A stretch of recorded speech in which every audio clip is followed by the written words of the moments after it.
7 दिसंबर 1941, एक तारीख जो इतिहास में हमेशा के लिए अंकित हो गई। उगता सूरज शांत पर्ल हार्बर हवाई पर एक अशुभ चमक बिखेर रहा था, जहां अमेरिकी प्रशांत बेड़े की जहाज शांति से सो रही थी।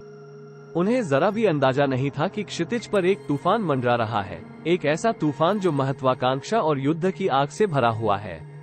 कई सालों से संयुक्त राज्य अमेरिका और जापान के बीच तनाव चल रहा था।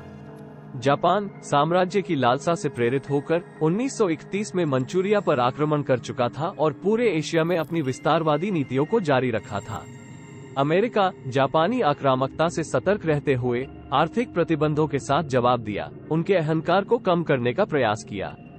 फिर भी इन उपायों ने केवल आक्रोश की आग को और भड़काया। उस भयानक दिसंबर की सुबह कुछ अकल्पनीय हुआ।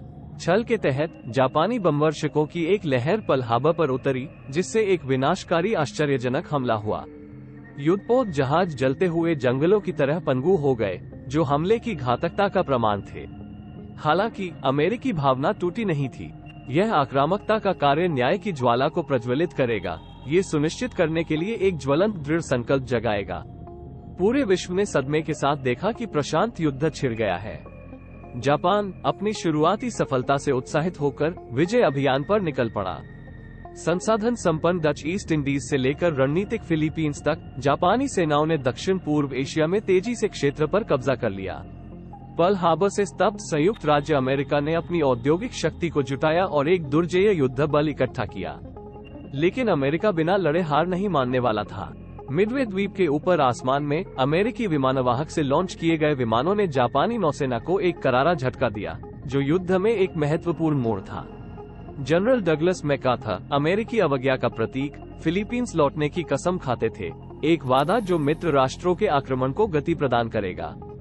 मित्र राष्ट्रों ने एक द्वीप समूह रणनीति अपनाई, जिसमें जापानी आपूर्ति लाइनों को तोड़ने और लड़ाई को जापानी घरेलू द्वीपों के करीब लाने के लिए महत्वपूर्ण रणनीतिक बिंदुओं पर व्यवस्थित रूप से कब्जा कर लिया गया।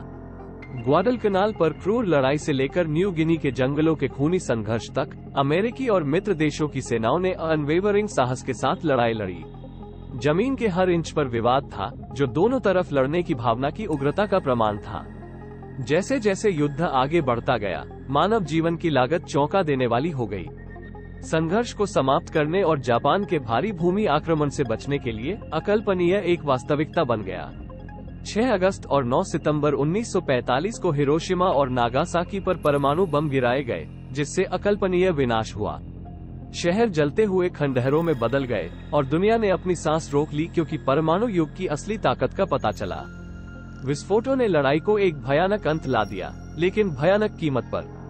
हजारों लोग तुरंत मारे गए और अनगिनत अन्य बाद के वर्षों में विकिरण बीमारी के कारण दम तोड़ गए। युद्ध की मानवीय लागत चौंका देने वाली थी, जिसमें सभी पक्षों के लाखों लोग मारे गए थे। 2 सितंबर 1945 को जापान ने औपचारिक रूप से आत्मसमर्पण कर दिया, जिससे मानव इतिहास के सबसे घातक संघर्ष का अंत हो गया। प्रशांत युद्ध आग का एक कुंड था, जो अकल्पनीय भयावहता के सामने मानवीय भावना के लचीलेपन का एक प्रमाण था। युद्ध ने दुनिया पर एक अमिट निशान छोड़ा, जिसने भू राजनीतिक परिदृश्य को हमेशा के लिए बदल दिया। प्रशांत क्षेत्र में युद्ध के मैदानों पर देखे गए भयावहता युद्ध के विनाशकारी परिणामों के एक स्टार्क रिमाइंडर के रूप में कार्य करते हैं। फिर भी संघर्ष की राख से एक नया वैश्विक आदेश उभरा, जो ऐसी त्रासदी को फिर कभी नहीं होने देने के लिए प्रतिबद्ध है। ये प्रशांत महासागर में युद्ध की कहानी है, महावीरों का टकराव जिसने इतिहास के पाठ्यक्रम को हमेशा के लिए बदल दिया। आइए किए गए बलिदानों, सीखे गए सबकों को याद रखें और ऐसे भविष्य के लिए प्रयास करें जहां शांति कायम हो।